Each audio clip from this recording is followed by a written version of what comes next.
ఇక్కడ మరొక అంశం ఏంటంటే బీఆర్ఎస్ పార్టీ అధికారంలో ఉన్నప్పుడు చిక్కడపల్లి లైబ్రరీకి రాహుల్ గాంధీ వచ్చిండి, ప్రియాంక గాంధీ వచ్చి ఇక్కడ టీ తాగుతూ ఖచ్చితంగా మీకు ఉద్యోగాలు ఇస్తాం, మా కాంగ్రెస్ పార్టీని గెలిపించండి అని చెప్పేసి కూడా మాట్లాడి, కానీ ఇప్పుడు ఎందుకు రేవంత్ రెడ్డి మా దగ్గరికి వచ్చి మాట్లాడలేకపోతున్నాడు? సరే మీరే ఇచ్చారు 70,000 ఉద్యోగాలు, లేకపోతే 2 లక్షల ఉద్యోగాలు అయిపోయినాయి, క్లియర్ అయిపోయినాయి చెప్తున్నారు. రండి ఒకసారి మాట్లాడదాం, చర్చిద్దాం, మీరు ఎన్ని ఇచ్చిర్రు, మాకు ఎన్ని కావాలి ఉద్యోగాలు ఎందుకు రాలేకపోతున్నారు రేవంత్ రెడ్డి? ముందస్తు ఎందుకు అరెస్ట్ చేస్తున్నారు నిరుద్యోగులను అని చెప్పేసి పెద్ద ఎత్తున ఎక్కడ కూడా ఈ రాష్ట్రంలో ఎక్కడ కూడా అరెస్టులు నిరుద్యోగులను ఎవరిని చేయలేదు. నేనేమంటున్నానంటే దమ్మున్న నాయకుడు, విజన్ ఉన్న నాయకుడు రేవంత్ రెడ్డి గారు. యూనివర్సిటీకి 10 సంవత్సరాల్లో నువ్వు పోయిన సందర్భం ఏదో ఒకసారి చెప్పమని ముఖ్యమంత్రిగా ఆనాడున్న ముఖ్యమంత్రిని. పోలీసు వాళ్ళ బందోబస్తు పెట్టుకొని పోయినావు కదా. పోయినప్పుడు అప్పుడు నువ్వు కేసీఆర్ ఉన్నప్పుడు పోలీసు వాళ్ళ బందోబస్తు పెట్టుకొని పోయినావు. కానీ ఫస్ట్ టైం నేను ముఖ్యమంత్రిగా ఉన్నాను, ఈ రాష్ట్ర తెలంగాణ ముఖ్యమంత్రిగా ఉన్నాను, నేను యూనివర్సిటీకి వచ్చినప్పుడు పోలీసు వాళ్ళు కొన్ని తప్పులు చేసిండ్రు. ఫస్ట్ టైం పోయినప్పుడు వాళ్ళ అంటే నిరసన చెప్పకుండా ప్రొటెక్షన్ ఇచ్చిండ్రు. అక్కడ ఏం చెప్పిండంటే, నేను నెక్స్ట్ టైం వచ్చినప్పుడు ఎట్లాంటి ఎవరిని ఉడక నిర్బంధించవద్దు, వాళ్ళకి అడిగే హక్కు ఉంది, నాకు చెప్పే ధైర్యం ఉంది, దమ్ముంది అనే కాన్సెప్ట్ పెట్టుకొని ఏదైతే టైం చెప్పిండో ఆ టైం లిమిట్ ప్రకారమే 1000 కోట్ల రూపాయలు యూనివర్సిటీకి ఇచ్చిన దమ్ముందా ఈరోజు ముఖ్యమంత్రి గారు ఇవ్వగలిగిందిగా? యూనివర్సిటీకి ఎన్ని నిధులు కావాలనో 1000 కోట్ల నిధులు ఇచ్చింది కదా. మరి ఎక్కడ పోయినా అన్నాడు? ఇప్పుడున్నటువంటి నిరుద్యోగులు మాట్లాడవచ్చు కదా. ఇప్పుడు ఉద్యమాలకు పుట్టినిల్లు యూనివర్సిటీ. అవును, అదే యూనివర్సిటీకి ఆయనే పోయింది కదా. ఈ రాష్ట్ర ముఖ్యమంత్రి గారు పోయి సప్పట్లు కొట్టించుకొని వచ్చింది కదా.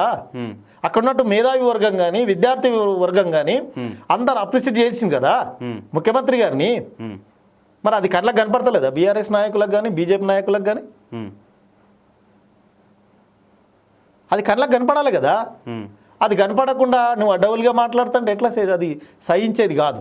అంటే ఇక్కడ పార్టీలు కాకుండా నిరుద్యోగులు మాట్లాడుతూ ఉన్నారు కదా. నిరుద్యోగులు ఏమంటా ఉన్నారంటే, మేము ఎవరం గొంతిచ్చి మాట్లాడినా ముందస్తు అరెస్టులు అయిపోతున్నాయి, లేకపోతే ఆ పార్టీ అని చెప్పి ముద్రేస్తున్నారు. నిజంగా మేము పార్టీ వాళ్ళమా స్టూడెంట్స్ ఒకసారి సెంట్రల్ లైబ్రరీలోకి వచ్చి ఒకసారి చూడండి, నిజంగా మా హాల్ టికెట్ చెక్ చేసుకోండి, మేము చదువుకునే ప్లేస్ కూడా చూపిస్తాం, రండి మీరు సిద్ధమా చర్చకు అని చెప్పేసి నిరుద్యోగులు మాట్లాడుతూ ఉన్నారు. నేను అదే అంటున్నాను ఏంటంటే, గతంలో లాగా ఏదైతే ట్యూషన్కి వెళ్ళే వాళ్ళు కానీ లేదంటే అదేమంటారు ఇన్స్టిట్యూట్లు పెట్టుకొని ఇన్స్టిట్యూట్లకు డబ్బులు ఇచ్చే రకంగా లోపాయిక ఒప్పందాలు పెట్టుకొని ఇన్స్టిట్యూట్లతో డబ్బులు వసూలు చేసుకొని కాలయాపన చేసుకుండా విద్యార్థులతోటి కాలయాపన చేసుకుంటూ టైం జరిపినటువంటి సందర్భ నాయకుడు కాదు.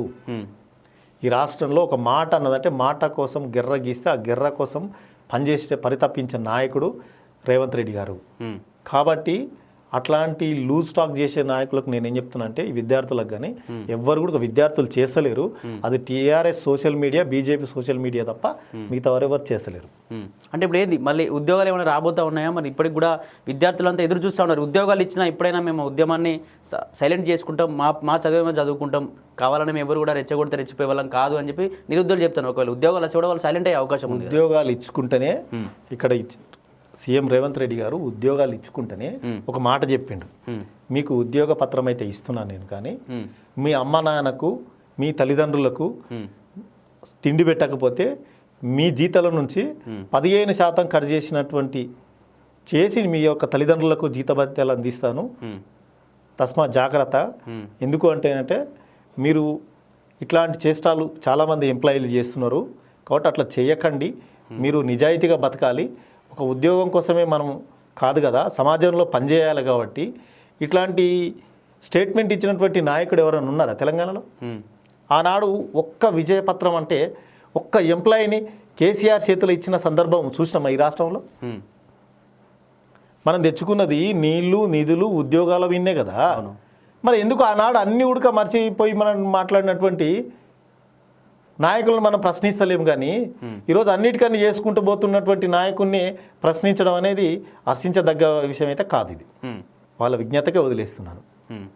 ఓకే, నిరుద్యోగుల అంశం ఇలా ఉంటే తెలంగాణలో కవిత ఒక పెద్ద ఎత్తున లీడర్గా మారబోతూ ఉంది. ఎక్కడ నిరుద్యోగుల విషయంలో కావచ్చు, సింగరేణి కార్మికుల విషయంలో కావచ్చు, అక్కడికి వెళ్ళి క్వశ్చన్ చేస్తూ ఉంది, రేవంత్ రెడ్డి నిజంగా అన్యాయం చేస్తుండు, వాళ్ళ బీఆర్ఎస్ పార్టీతో సహా కాంగ్రెస్ పార్టీని కూడా క్వశ్చన్ చేస్తూ ఉంది. నిజంగా అన్యాయం జరుగుతుంది, ప్రజలారా గ్రహించండి అని చెప్పేసి కూడా పెద్ద ఎత్తున తిరుగుతూ ఉంది. కవిత వల్ల మైనస్ కాదు అంటారా మీకు కాంగ్రెస్ పార్టీకి? కవిత వల్ల మాకైతే ఏం మైనస్ ఏం కాదు. కవిత అట్లాంటి ఎన్ని పార్టీలు పెట్టినా కవిత లాంటి వాళ్ళు వచ్చి కాకమ్మలు ఎన్ని చెప్పినా కూడా తెలంగాణ ప్రజలు ఎవరు నమ్మరు. ఆమె లిక్కర్ రాణి. తెలంగాణ రాష్ట్రంలో లిక్కర్ రాణి అనే పేరును బ్రాండ్, ఆ బ్రాండ్ను ఎస్టాబ్లిషన్ చేసుకోవాలనుకుంటే తప్పులేదు. నువ్వు లిక్కర్ రాణి అంటారు. ఆనాడు చదువుకునే విద్యార్థులను ఉద్యోగాలు రాక ఒక నిరుద్యోగుడు నీవు ఒక కాడికి పోతే నిన్ను ప్రశ్నించిండు. తల్లి మేము ఉద్యోగాలు రాలేదు అని చెప్పేసి ఆనాడు మేము ఎంతో మొత్తుకుంటే గుడక నువ్వు వచ్చి మాకు సానుభూతి వ్యక్తపరచలేదు.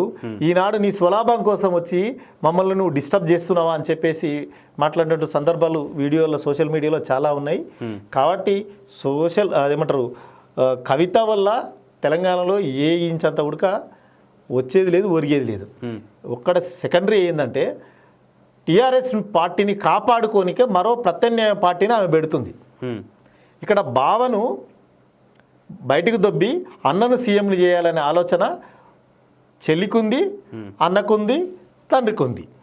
ఇక్కడ కావాల్సింది తిక్కోడ అయ్యేది మాత్రమే హరీష్ రావును తిక్కువని చేస్తారు లాస్ట్కు. లేదంటే నిన్నమొన్నదాకా ఏదో సోషల్ మీడియాలో వచ్చింది అతను ఏదో బీజేపీల పార్టీలకు పోతున్నాడు అనేది సోషల్ మీడియాలో వచ్చింది. ఉంటే ఉండొచ్చేమో, ఎందుకంటే అయిపోయేదాకా ఎవరు చెప్పారు దొరలు. 100% ఈమె లైన్ క్లియర్ చేసుకోవడానికి, అన్న లైన్ క్లియర్ చేసుకోవడానికి కవిత లేనిపోని ఆరోపణలు అయితే ఉండొచ్చు. ఆరోపణలు నేను లేనిపోని కూడా అనడం తప్పు, కానీ ఆరోపణలు ఉండొచ్చు. కానీ ఆనాడు 10 సంవత్సరాలు అధికారంలో ఉన్నప్పుడు ఇదే హరీష్ రావు విన ఎందుకు మాట్లాడలేదు, ఇదే కేటీఆర్ విన ఎందుకు మాట్లాడలేదు, ఈ మీ తండ్రి అయినటువంటి కేసీఆర్ విన ఎందుకు మాట్లాడలేదు, ఆ ప్రభుత్వం మీద ఒక చిన్న స్టేట్మెంట్ చూపి నువ్వు అంటున్నావు కదా నేను చిన్నవా పైసా అంతా తీసుకోలేదని. తీసుకోలేదు కదా, మళ్ళీ ఆనాడే నువ్వు పెట్టి మాట్లాడేది ఉండేవి, ఎందుకు మాట్లాడలేకపోయినావు?